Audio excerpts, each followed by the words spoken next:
हाय, मैं हूं विकास और आप देख रहे हैं कॉमर्स फंडामेंटल। आज की इस वीडियो में हम एक बड़ा क्वेश्चन लेंगे जिसमें सभी कॉन्सेप्ट रहेंगे। हाँ, एक बच्चे ने एक क्वेश्चन और पूछा था कि अगर एसेट्स की रियलाइज वैल्यू बुक वैल्यू से ज़्यादा हो तो उसका क्या अकाउंटिंग ट्रीटमेंट रहेगा, वो भी हम इस वीडियो में करने वाले हैं। क्वेश्चन को हमेशा ही कंप्लीटली डिटेल में पढ़ें। रीज़न क्या है? क्वेश्चन ना आने का सबसे बेसिक और सबसे पहला रीजन जो होता है वो क्वेश्चन को सही से ना पढ़ना ही होता है। तो मेरी राय है सभी स्टूडेंट से कि आप क्वेश्चन को हमेशा ही अच्छे से पढ़ें। अगर एक बार में समझ नहीं आता तो एक बार से ज़्यादा पढ़ें। तो देखिए क्वेश्चन क्या है और हमेशा की तरह क्वेश्चन को ध्यान से पढ़ते हैं। देखिए, the flowing is the balance sheet of A and B as at 31 March 2018 दिया गया है। Sundry creditors, bills payable, Mrs A loan है, ये ए का लोन नहीं है, मिसिज ए लोन है, बी लोन है, जनरल रिजर्व है, इन्वेस्टमेंट फ्लक्चुएशन रिजर्व है। उसके बाद cash in hand, cash at bank, stock, ये दोनों रिलाइज नहीं होते। कैश इन हैंड रिलाइज नहीं होता, कैश एट बैंक भी रिलाइज नहीं होता। स्टॉक हमारा रिलाइज करते हैं, इन्वेस्टमेंट दी गई है और इसके साथ इन्वेस्टमेंट फ्लक्चुएशन रिजर्व भी दिया गया है। क्योंकि इन्वेस्टमेंट फ्लक्चुएशन रिजर्व इन्वेस्टमेंट के अगेंस्ट बना हुआ है तो हम इसे कहां पर ट्रांसफर करेंगे? रियलाइजेशन अकाउंट में ट्रांसफर करेंगे। आगे प्रोविजन दिए रखी है, debtors, provision, plant, building, goodwill, advertisement, suspense. Advertisement suspense हमारा लॉस है, ये डायरेक्ट ही पार्टनर्स कैपिटल अकाउंट में ट्रांसफर होगा। ठीक है, जनरल रिजर्व भी पार्टनर कैपिटल अकाउंट में डायरेक्ट ट्रांसफर होगा। आगे क्वेश्चन पढ़ते हैं। Firm was dissolved on 31st March 2018 on the following term. A promised to pay Mrs. A loan। ठीक है जी।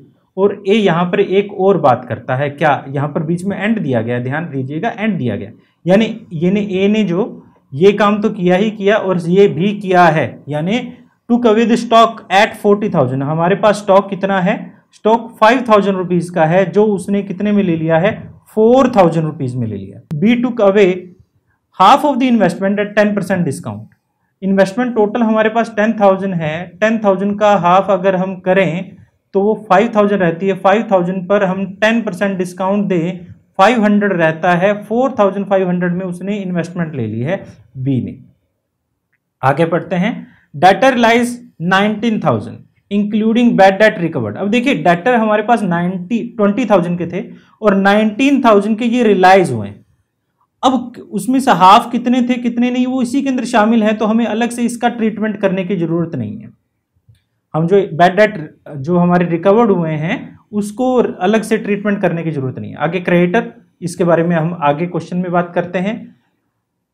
प्लांट रिलाइज, हमारे पास ये plant, building, goodwill, remaining investment. और एक ओल्ड टाइपराइटर था जो हमारे लिए ओल्ड टाइपराइटर था और कंप्लीटली रिटर्न ऑफ हो चुका था। कंप्लीटली रिटर्न ऑफ का मतलब ये अब हमारी बैलेंस शीट में नहीं है। अगर नहीं है तो ये हमारी अनरिकॉर्डेड एसेट हो चुकी है और इसकी एस्टिमेटेड रिलाइज वैल्यू 300 हमें मिल जाती है और वो उस वैल्यू को पे इस टाइपराइटर को बी ले लेता है।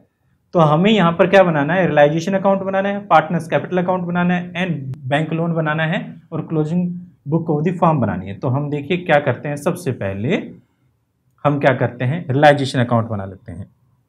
आप वैसे जानते ही हैं, हमने रियलाइजेशन अकाउंट के बारे में पूरी फुल फ्लैश वीडियो की हुई है। उसको हम रियलाइजेशन अकाउंट को पूरी तरह से 3 सेगमेंट में डिवाइड करते हैं, जिसमें पहला सेगमेंट रहता है एसेट्स को ट्रांसफर करना और लायबिलिटी को ट्रांसफर करना। दूसरा सेगमेंट रहता है एसेट को रियलाइज करना और लायबिलिटीज को पे करना और तीसरा सेगमेंट रहता है बैलेंसिंग फिगर। तो हम फर्स्ट सेगमेंट कैसे करेंगे? सारी एसेट और लायबिलिटी को ट्रांसफर कर लेते हैं। तो देखिए, तो हमारे पास यहाँ पर सारी एसेट और लायबिलिटी को ट्रांसफर कर लेते हैं। तो हम सबसे पहले इधर जो हमारी, मैं ब्लू पेन यूज़ कर लेता हूँ 2। सबसे पहले क्या दिया गया है? सबसे पहले दिया गया स्टॉक इन ट्रेड। तो स्टॉक इन ट्रेड को हम यहाँ ट्रांसफर कर लेते हैं।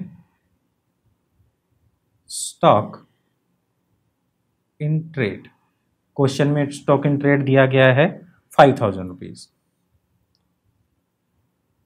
ठीक है, उसके बाद हमें क्वेश्चन में इन्वेस्टमेंट, प्लांट, गुडविल दिया गया है तो हम ट्रांसफर कर लेते हैं। उसके बाद हमने किया इन्वेस्टमेंट, इन्वेस्टमेंट की वैल्यू 10,000 दी गई थी और हमें देता था इन्वेस्टमेंट के बाद प्लांट 20,000, बिल्डिंग 15,000 और गुडविल 4,000। ये ट्रांसफ़र कर लेते हैं to debtors 20,000 to plant 20,000 to building 15,000 और टू गुडविल जो है 4,000। इसी तरह लायबिलिटीज़ में सबसे पहले प्रोविज़न ट्रांसफ़र कर लेते हैं।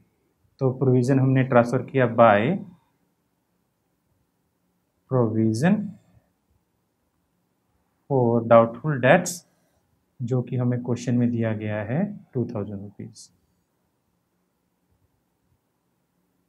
ठीक है, उसके बाद हम बाकी की जैसे sundry creditors, bills payable, Mrs A loan, Mrs B loan, investment fluctuation reserve, ये ट्रांसफ़र कर लेते हैं।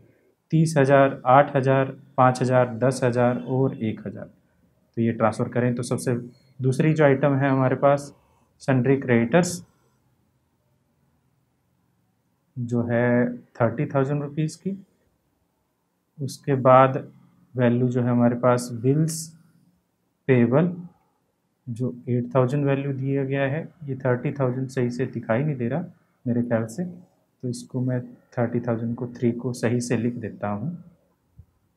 ठीक है, काफ़ी बार ये 8 जैसा लगता है, काफ़ी स्टूडेंट्स ने मुझे ये कंप्लेंट की है।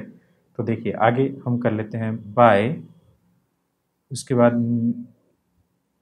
मिसेस एज लोन जो क्वेश्चन में हमें 5,000 दिया गया था, और बाय मिसेस बीज लोन जो हमें क्वेश्चन में 10,000 दिया गया है, और लास्ट में इन्वेस्टमेंट फ्लक्चुएशन रिजर्व या फंड भी कह सकते हैं हम इसे, जो कि क्वेश्चन में हमें 1,000 दिया गया है। इस तरह से हमने फर्स्ट सेगमेंट कंप्लीट किया। फर्स्ट सेगमेंट के बाद अब हम सेकंड सेगमेंट एसेट का रियलाइज करना। आप जानते हैं क्वेश्चन में अगर दिया गया हो तो ही एसेट की रियलाइज वैल्यू को हम लिखेंगे, बट लायबिलिटीज अगर ना भी दे अगर ना भी कहे देने के लिए, तब भी हम पे करते ही होते हैं। ठीक है, आगे देखते हैं क्वेश्चन में हम कैसे रियलाइज करेंगे। तो सबसे पहले हम ऑर्डर वाइज चलते हैं। ए ने प्रॉमिस किया पे मिसेस ए लोन, तो हम लिख देते हैं यहां पर, मैं ब्लैक पेन का यूज कर लेता हूं, टू एज कैपिटल अकाउंट, और क्या कर रहा है मिसेस एज लोन वो देने के लिए तैयार हो गया। मिसेस ए लोन कितने का था, 5,000 रुपये का था, तो यहाँ पर 5,000 हम लिख देते हैं। आप देख भी पा रहे होंगे ये 5,000 रुपये।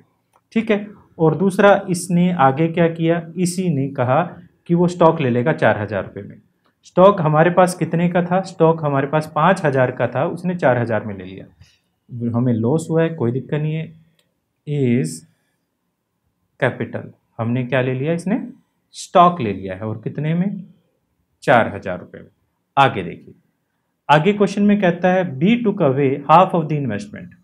इन्वेस्टमेंट कितनी थी हमारे पास, इन्वेस्टमेंट 10,000 रुपये की थी, हाफ इन्वेस्टमेंट, और किस में ली है उसने, डिस्काउंट में 10% ली है। तो हम यहाँ पर डिस्काउंट बाय कर देते हैं, यहाँ पर क्या, बीज कैपिटल। ठीक है, हाफ इन्वेस्टमेंट एट 10% डिस्काउंट, जो कि हो जाती है 4,500 रुपीज़ की। आगे फर्स्ट पॉइंट और सेकंड पॉइंट दोनों हो चुके हैं। डेटर रिलाइज 19,000, ये रिलाइज हुए हैं। ठीक है, आगे कुछ और एसेट्स भी रिलाइज हुए हैं। सी के बाद ई पॉइंट में रिलाइज हुआ plant, building, goodwill and investment. तो हम इनको सभी को एक साथ कर लेते हैं। हमें इसका अलग से कोई अलग से ट्रीटमेंट नहीं करना पड़ेगा। ये जो अमाउंट हमें दी गई है इसका अलग से ट्रीटमेंट नहीं करना पड़ेगा, क्योंकि ये 19,000 में ही है। तो हम यहाँ पर देखिए कर लेते हैं बाय बैंक मैं ब्रैकेट में लिख देता हूँ एसेट्स रियलाइज्ड। ठीक है, तो सबसे पहले हमारे पास डेटर्स रियलाइज हुए थे, डेटर्स 19,000 के रियलाइज हुए थे। और उसके बाद यहाँ पर दिया गया था प्लांट, बिल्डिंग, गुडविल और इन्वेस्टमेंट। प्लांट, बिल्डिंग, गुडविल और इन्वेस्टमेंट। ठीक है, जो हमें दे रखी थी 25,000 वैल्यू, 40,000 वैल्यू, 6,000 वैल्यू और इन्वेस्टमेंट 4,500। टोटल करें तो 94,500 हो जाता है। आगे देखिए, हमने इस तरह से ई पॉइंट कर लिया है। अब हम डी पॉइंट करते हैं, डी पॉइंट उसके बाद एफ पॉइंट करते हैं। डी पॉइंट में क्या है, creditor and bills payable were due on average basis of 1 month after 31 मार्च। यानी देखिए, इसको समझ लेते हैं थोड़ा। यहाँ पर मान लीजिए 31 मार्च 2018 है और इनकी जो ड्यू डेट है वो 30 अप्रैल 2018 है।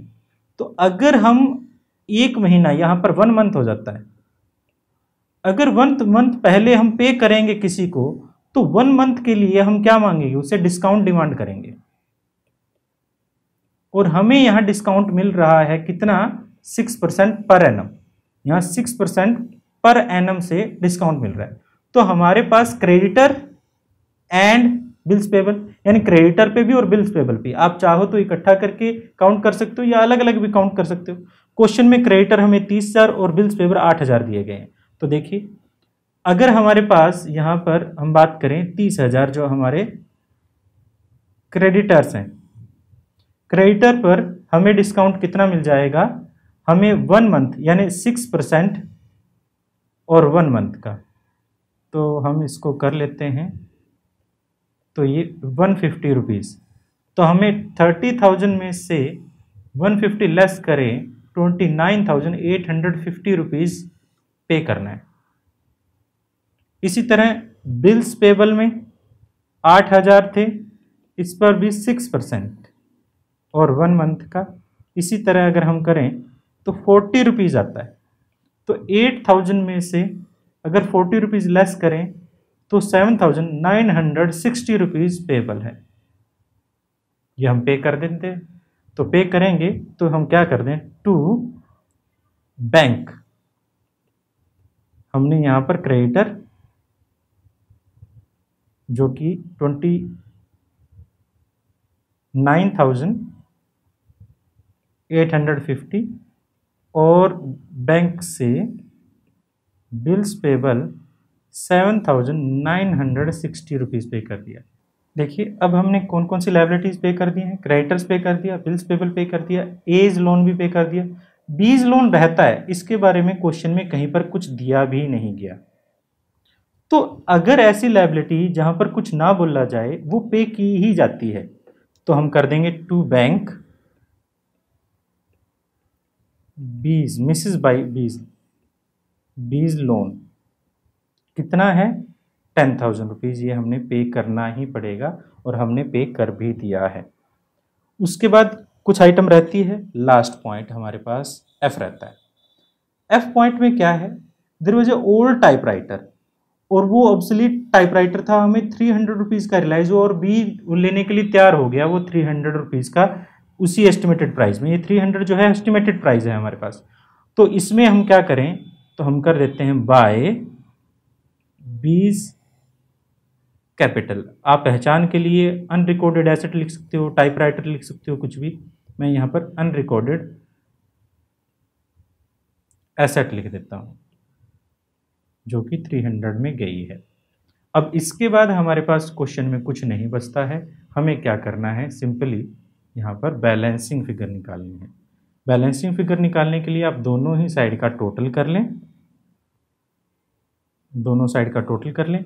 आप टोटल करने पर आपको पता चलेगा कि जो क्रेडिट साइड का टोटल है वो ज़्यादा है, जो कि है 1,59,300। 1,59,300 और आप क्या करेंगे, बैलेंसिंग फिगर निकाल लेंगे। बैलेंसिंग फिगर कितनी आ जाती है, 32,490, ये हमारी बैलेंसिंग फिगर है। और ये क्या हो जाएगा, ये हमारा हो जाएगा प्रॉफिट। ठीक है, प्रॉफिट क्या करेंगे, आप ट्रांसफर कर रहे हैं टू पार्टनर्स कैपिटल अकाउंट। किस रेशियो में, एज कैपिटल में और बीज कैपिटल में ट्रांसफर कर देंगे, कैपिटल अकाउंट में ट्रांसफर कर देंगे। किस रेशियो में, क्वेश्चन में कुछ भी नहीं बताया गया तो आप बराबर शेयर कर देंगे इसको। बराबर हमारा कितना हो जाता है, 1/2 और 1/2। तो आप 32,490 का बराबर बराबर 16,245 ट्रांसफर कर लेंगे। तो इस तरह से आपने रिलाइजेशन अकाउंट बना लिया। रिलाइजेशन अकाउंट बनाने के बाद आपने क्या करना, पार्टनर्स कैपिटल अकाउंट बनाना है। तो पार्टनर कैपिटल अकाउंट बनाने के लिए आप क्या करें, यहाँ पर ए और बी की अलग अलग कैपिटल दी गई है, तो सबसे पहले वो ब्रोक डाउन कर लेंगे। मैं यहाँ फॉर्मेट बनाकर चल रहा हूँ पहले से ही, जिससे हमारा जो टाइम है वो कंज्यूम ज़्यादा ना हो। तो बाय बैलेंस ब्रोक डाउन आपने 10,000 रुपीज़ और 10,000 रुपीज़ ट्रांसफ़र किया। उसके बाद प्रॉफिट हुआ था, तो रियलाइजेशन का आपने प्रॉफिट 16,245 रुपये ट्रांसफ़र किया। यहाँ तक तो मेरे ख्याल से कोई प्रॉब्लम नहीं आएगा। हमने रियलाइजेशन का प्रॉफिट और बैलेंस ट्रांसफ़र किया। अब रियलाइजेशन की बाकी आइटम को देखने से पहले हम यहाँ पर जो हमारी बैलेंस शीट है, ओपनिंग बैलेंस शीट है, उसको देखते हैं। और दो आइटम ऐसी हैं जिनका जो हमारे पास ट्रांसफ़र होना चाहिए था बैलेंस शीट में, जो है एडवर्टीजमेंट सस्पेंस और दूसरा है जनरल रिजर्व। अब इन दोनों आइटम को ट्रांसफ़र कर लेते हैं। ये 10,000 है तो 5,000 5,000 हो जाएगा, और ये 1,750 और 1,750 दोनों में ट्रांसफ़र हो जाएगा। तो ट्रांसफ़र कर देते हैं हम यहाँ पर। तो देखिए, सबसे पहले हमारे पास इधर होगा जनरल रिजर्व, क्रेडिट साइड कर देते हैं 5,000 रुपये और 5,000 रुपये, और डेबिट साइड में कर देते हैं एडवर्टीजमेंट सस्पेंस 1,750 रुपये और 1,750 रुपये। अब हम देखते हैं रियलाइजेशन में क्या था। रियलाइजेशन में हमारे पास आप देख रहे हैं, रियलाइजेशन की क्रेडिट साइड में, यानी पार्टनर ने जो हमसे ले लिया है उससे पार्टनर की कैपिटल कम हो जाएगी। ए ने ले लिया था स्टॉक, बी ने लिया था इन्वेस्टमेंट, और बी ने एक अनरिकॉर्डेड एसेट भी ली थी। इसकी कैपिटल जो है कम हो जाएगी। इस वजह से हम क्या करें, इसको पार्टनर्स कैपिटल अकाउंट है उसके डेबिट साइड में ट्रांसफर कर देते हैं। तो क्या हो जाएगा, रियलाइजेशन अकाउंट। रियलाइजेशन अकाउंट में ए ने 4,000 रुपये और टू रियलाइजेशन अकाउंट इसने 4,500 रुपये, और बी ने एक और आइटम ली थी 300 में, जो रियलाइजेशन अकाउंट से ही है। और इसी तरह कुछ लायबिलिटीज़ भी बियर की थी। ए ने एक लायबिलिटी बियर की थी जो उसकी वाइफ का लोन था, तो उससे उसकी कैपिटल जो है इंक्रीज हो जाती है। तो हम कर लेते हैं रियलाइजेशन। बी ने नहीं, ए ने सिर्फ 5,000 रुपये का जो हमारे पास वाइफ का लोन लिया था। इसके अलावा कुछ नहीं रहता, तो हम बैलेंसिंग निकाल लेते हैं।